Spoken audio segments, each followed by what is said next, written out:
Hi all, hi, and welcome again to Recovery with Ike. This is the final week talking about recovery from addictions. First of all, listen, thank you to everyone who has made this possible. Guys, the way you've been reaching out and touching base with me, letting me know your thoughts and letting me know that you're getting something from what I'm doing here has really what has been inspiring me to keep going.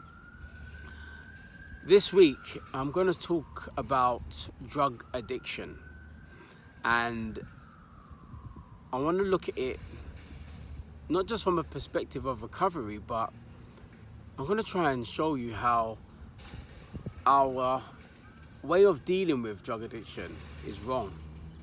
And that's quite a bold statement. In the way we deal with drug addiction is wrong. But I'm going to put it out there. I'm going to test a couple of theories in the way that we've got a war on drugs and the way we treat drug addicts. And I'm going to propose an alternative solution on how we can help an addict deal with an addiction. Remember, this is only my opinion, and I invite yours as well. I want to invoke a conversation. I want to expand on our thought processes. And if there's anyone out there that's struggling, please reach out and, let's be a part of this conversation. Now, drug addiction is a big problem. Yeah, it's destructive. Whether it's weed, cocaine, heroin, barbiturates, meth, whatever it may be, there's a range of drugs out there that are addictive. Alcohol, pharmaceutical drugs, antidepressants. There's a range of drugs that are addictive. And so then that makes me think to myself, is it the drugs that are addictive, or is it maybe the person has an addictive way of dealing with things? But we'll get to that. Now let's think about it like this. Heroin, highly addictive drug, right? Extremely problematic.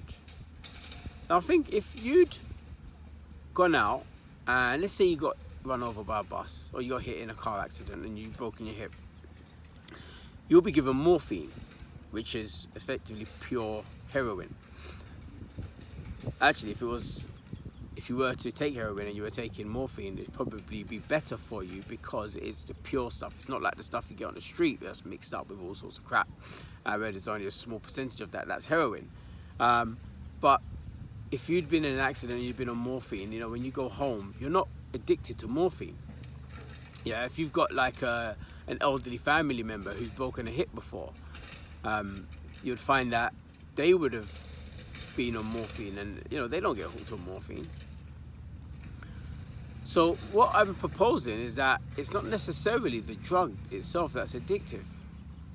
So guys, since as this week we're looking at drug addiction, I thought it would only be right to run through some of the drugs that are actually highly addictive. And the top 5 addictive drugs out there. In spot number 5, you got nicotine. Nicotine is what's in your cigarettes. The thing is, cigarettes are readily available in your high street shop. It wasn't until quite recently that they banned advertising of cigarettes. I don't know if you know, but you probably do. When I was a kid growing up, cigarette companies used to do product placement ads in cartoons. So I can remember watching the Flintstones, and it would cut to a scene of Barney and Fred Flintstone hiding behind a rock, hiding from Wilma, who was doing the housework, and they'll be smoking a cigarette. So you just sit there smoking, and you'd hear the advert, Fred and Barney take a puff on a Newport to relax or something like that. The thing is, they were actually allowed to product place nicotine products in commercials. Now we know that times have changed drastically, and it's been conclusively proven that cigarettes are highly addictive and they cause cancer. But what's interesting is back then, the cigarette companies were the ones conducting the research, and they would say things like, oh, it's not conclusive that tobacco is addictive. We now know it is. We know it causes cancer. It's killing people. But I think it's just amazing that these highly addictive substances are readily available in our shops.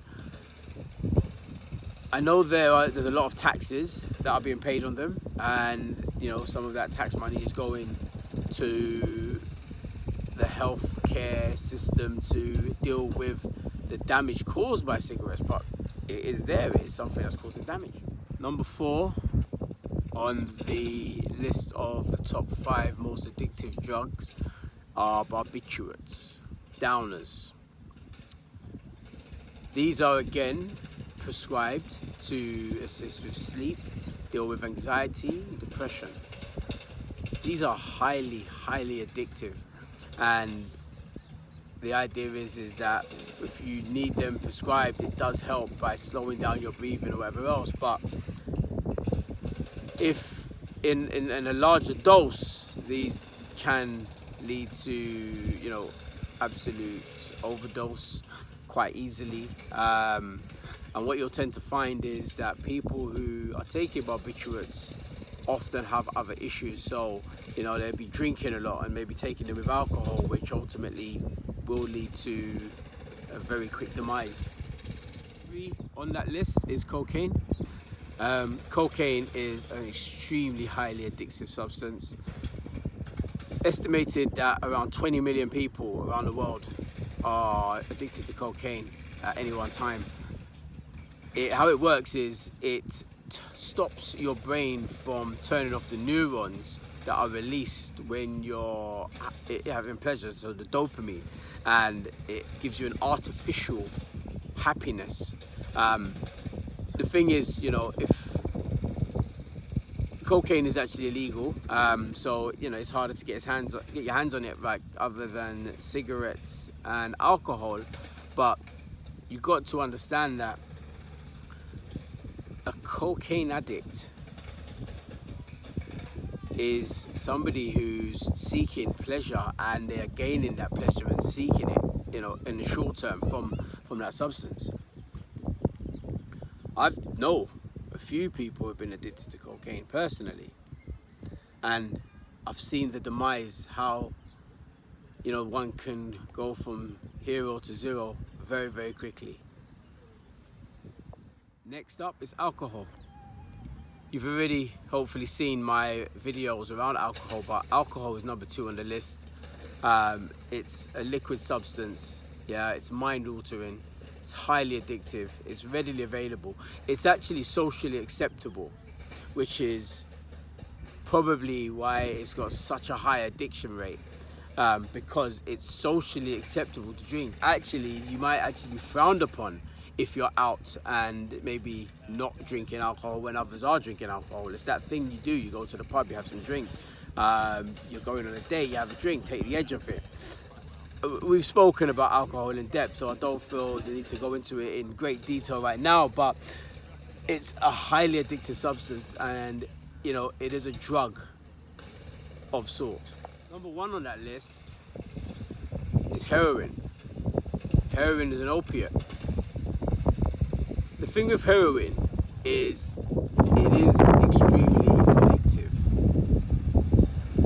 What's interesting with heroin is that you just from one dose you can actually die, and it's said that the dose that kills could be only maybe 5 times as high as the dose that gives you the high.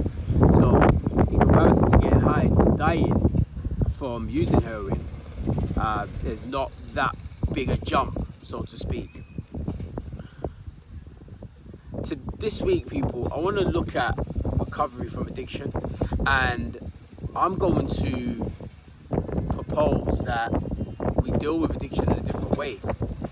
Yeah, the general way in society to deal with addictions and an addict, a drug addict at that, is to punish them, criminalize them, throw them in jail, embarrass them.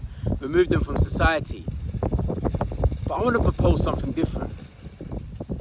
And that's what this is going to be about. This week's going to be about looking at a different way, an alternative way of dealing with a drug addict.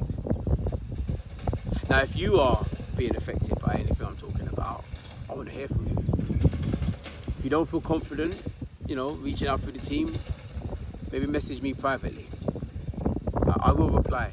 And I'm interested to get your thoughts and feedback on this. This is something that I know a lot of people are going through, or have been through, or would have been exposed to, whether it's a family member or a friend or a loved one. Reach out. Let's have a conversation.